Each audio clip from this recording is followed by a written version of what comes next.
Hello everyone, you are welcome back to Mathematics Tour.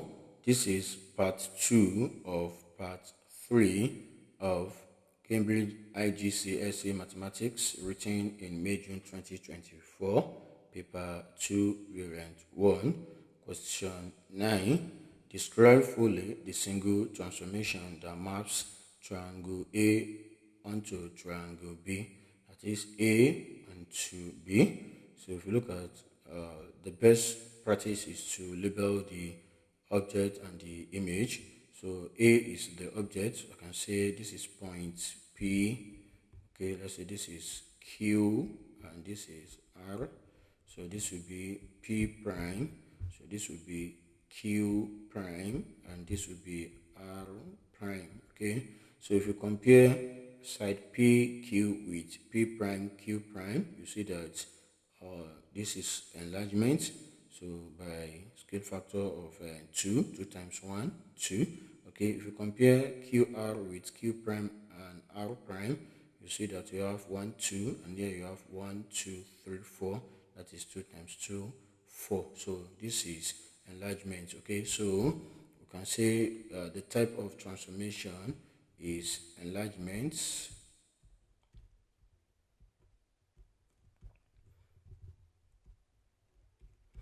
Okay, so and the scale factor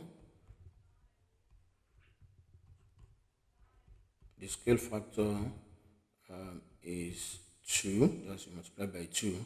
So now we need to get the center of enlargement. So we can say center. Okay, so something comma something. So we need to get the values of x and y respectively. Okay, so to get the center of enlargement, we have to join corresponding points together. Okay, so let's join P prime and P together. So let's draw a line from here. So we have this. So let's just draw this from P to P prime. Okay, good. I think I'm okay like this. Okay, so let's join Q prime and Q together again. So let's draw from here. Q and Q prime. So I think that will be fine here. Good. And finally, so you can see from what we have here, so you can get the scale factor here. So because it's very obvious, so it is around x equals to 1 and y equals to -1, this particular point. But if you want to be very sure, so you can join the third pair of points, that is R and R prime.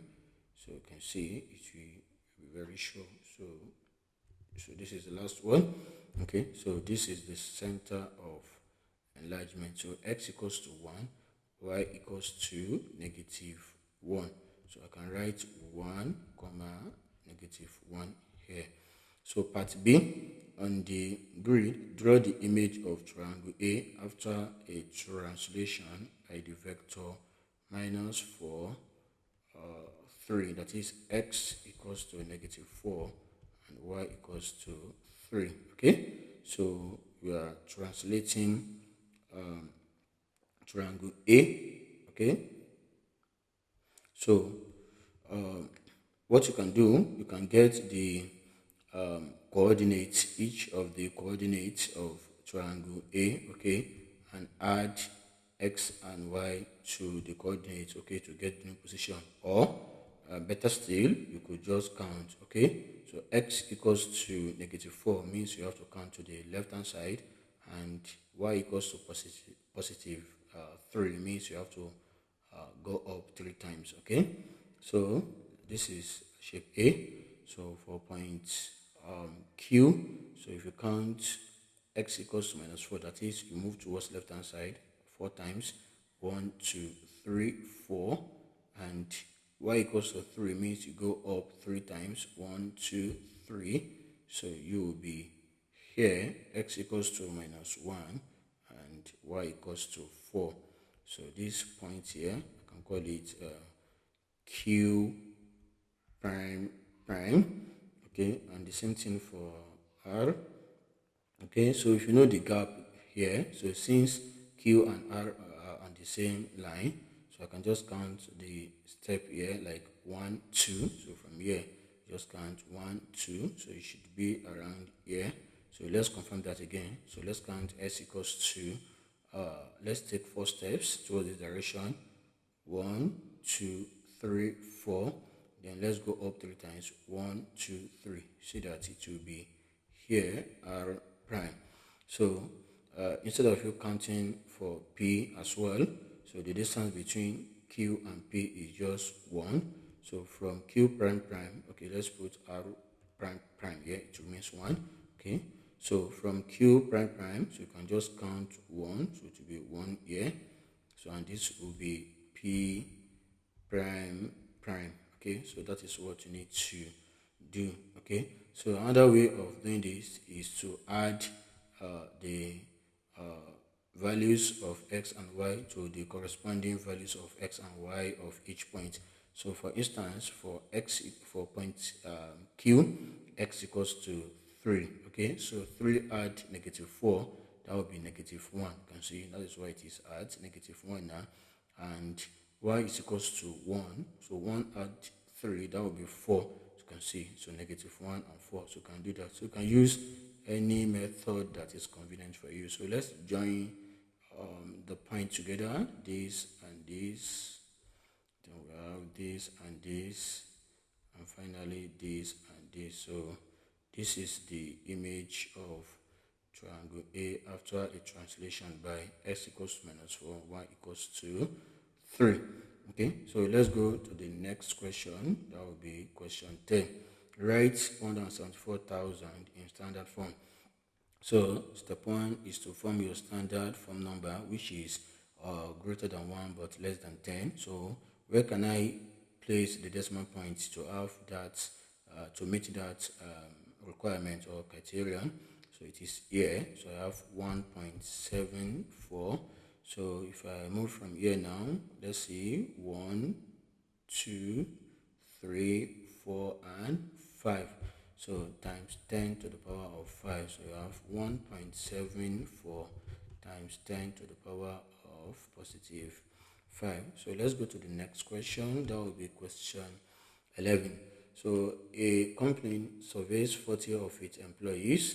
So in the survey, 3 employees say they work to work. Okay, so the company has a total of 1,240 employees. Find the expected number of employees in the company who work to work. Okay, so what you need to do here is the probability, okay, of those that work. That's W for work. Okay, will be equals to 3 out of 40. Okay, so this is a relative frequency, so we can use it to get the future value. So we can say 3 over 40 multiplied by 1240. So the last 0 cancel the last 0. 4 here 1, 4 in 12 is 3, 4 in 4 you have 1. 3 by 31, that would be 93. So this would be 93 employees are expected, okay, to work in the company. So question 12, the diagram shows a right-angled triangle. So calculate the value of x. So we want to find this angle. So this is opposite, this is adjacent, and this is hypotenuse. So we have adjacent and hypotenuse. Okay, so we have adjacent and hypotenuse. So that is car from your sokatua car. So adjacent against hypotenuse. So this will be cos. We are using cos x now. So we're using cosine. So that will be cos x equals to adjacent, which is 8.5 centimeters. Okay, so divided by the hypotenuse, which is 14 centimeters. Okay, so we can do x to be equals to cos inverse, okay, of 8.5 over 14. Okay, so you can input the whole of this into your calculator and you get your answer straight away. If you input this into your calculator, you'll get 52.6 correct to one decimal place, that is 52.6. So you have 52.6 as the value of angle x. Without using a calculator, work out 2 whole 1/4 divided by 1 whole 7/8. So you must show all your working and give your answer as a mixed number, okay, in its simplest form. So let's write the mixed numbers as improper fractions. So it will be 4 times 2, 8. 8 add 1, that will be 9. You have 9 over 4 divided by 8 times 1, that is 8. Then add 7, that is 15, okay, over 8. So you write 9 out of 4. Let's change this sign to multiplication. When that occurs, so we flip this fraction to be 8 over 15. So 4 here once, 4 in 8, that will be 2. 3 here, 3 here, 5. So we are left with 3 by 2 over 1 by 5. That will be 6 over 5. But we are asked to leave our answer as a mixed number in the simplest one. That will be a 1 whole, as 5 goes in 6 once, then 1 out of 5. So you have 1 whole, 1 out of 5. So let's go to the next question. That is question 14.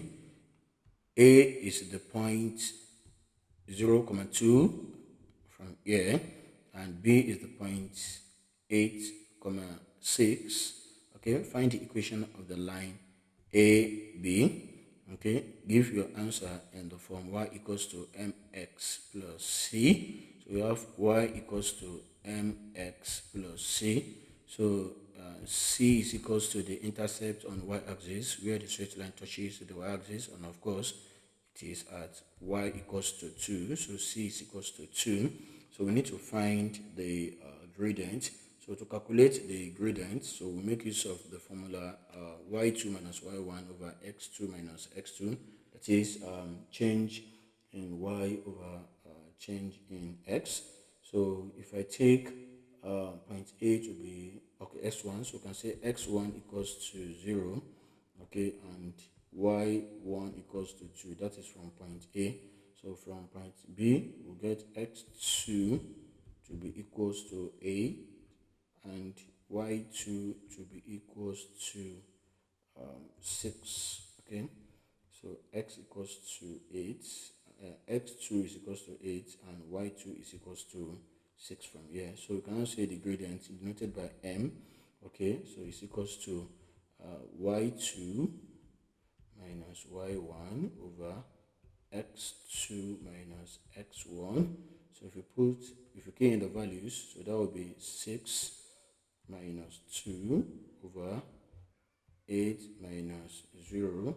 So that will be equals to 4 over 8, which is equals to 1 over 2. So that is the gradient.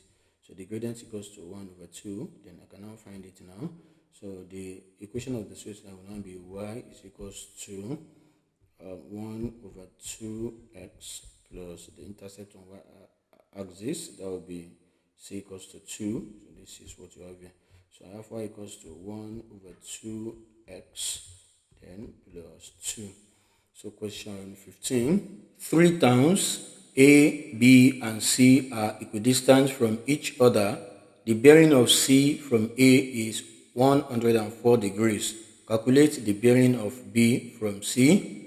So since they are equidistant from each other, that implies that this side, and this side are equal, and that also implies that each of these angles is 60 degrees. So let's put 60 here, 60 here, and 60 here. Okay, good. So the bearing of C from A is 104. Okay, so it means from here to this place is 104. Okay, so I can draw this, I can extend this a little bit down. Okay, so if from here to here is 104, so let's use another color. So that's color red to indicate different angle. So that means from here to here will be 180 minus 104. Okay, and that will be 76. Okay, so this will be 76. Okay, as the two angles add up to 180. Okay, so we can do something here too. So let's draw a line up here. Okay, something like this. Okay, good. So the bearing of B from C will be from here, okay, up to this place. That will be the bearing of B from C. Okay, so, and if you look at these, we have alternate angles here. So from here, let me trace it. I'm going to rub it off later. So from here like this, okay, like this, like this, and like this. So that is letter Z. So it means this place will also be 76 because this angle here, okay, and this angle are alternate angles. Okay, so let's rub off that. So to make the diagram neat, so this place is 76 degrees, right? So the bearing of B from C will be 360 degrees minus 60 minus 76. Okay, that will give us the bearing of B from C. So we have three angles. This angle in red and this 76 also in red, and this 60 degrees add up to 360 degrees. So we know this, so we don't know this, which is the bearing of B from C. So we can subtract this and this from 360 degrees. It will give us the value of the bearing of B from C. So we just write the bearing of B from C is equals to 360 degrees, then minus 60 degrees, then minus this 76 degrees. Okay, so if you do this, you will get 224 degrees. So that will be the bearing of B from C. So the speed time graph shows information about a car. Okay, so find the deceleration of the car between 240 and 320 seconds. That is from here. So I need to change the ink to green. Okay, so now good. So let's go here. So the deceleration will be the speed here, acting towards this direction, downward. Okay, so it will be 3. So that will be the height here. That's the speed. Okay, so it will be 16. Okay, over the time. Okay, for the deceleration, that is from this time to this time. So that will be 320 minus 240. So if you do this, so this will give you 0.2. Okay, so that is 16 over 320 minus 240. So that will give you 80, and if you do this, it will give you 0.2. So you get 0.2 meter per second squared as the deceleration. Okay, so part B, calculate the total distance the car travel during the 320 seconds. So the total distance covered equals to area under this graph. Okay, and you can do that in two ways. So you can find the area of this trapezium. So if you take this side to be side A, and the value will be 240 minus 30, so that will be 210. So that will be the value of this point, the distance between these 2 points here, from here to here is 210. Okay, so and here I can take from here to this place as the value of b. I can say b is equals to 320, and I can say the height, okay, h is equals to 16. That's the height. Okay, so with this now I can say the area now, okay, the total distance now. So I can say total distance covered will be equals to the area of that trapezium, that is a add b multiplied by the height divided by 2. So I can key in the values. So that will be a is 210 add b is 320, okay, multiplied by the height, that is 16, then everything divided by 2. Okay, so if you simplify this further, you have 530 multiplied by 16, okay, divided by 2. Okay, 2 here 1, 2 in 16, that is 8. So if you do 530 multiplied by 8, so you should get 4,240 meters. So that's what you should get. So alternatively, you can do it bit by bit. You can calculate the area of this triangle. So the area of this triangle will be base times height. Okay, so and that will be, so let's see if I can write here. So you can do something. Okay, let's have a demarcation here. Okay, let's look for a better place. So you can say or. Okay, so let's just demarcate this. I don't want it to get into this, so I can do this like this. I just want to show you that you get the same thing. So you can say or, okay, so you can say total distance, okay, so because to the area of this triangle, that is base times height over divided by 2. Okay, so that will be 30 times 16 divided by 2. Okay, equals to 30 times 16 divided by 2. Okay, plus the area of this rectangle, it is 210 multiplied by 16. Okay, 210 multiplied by 16.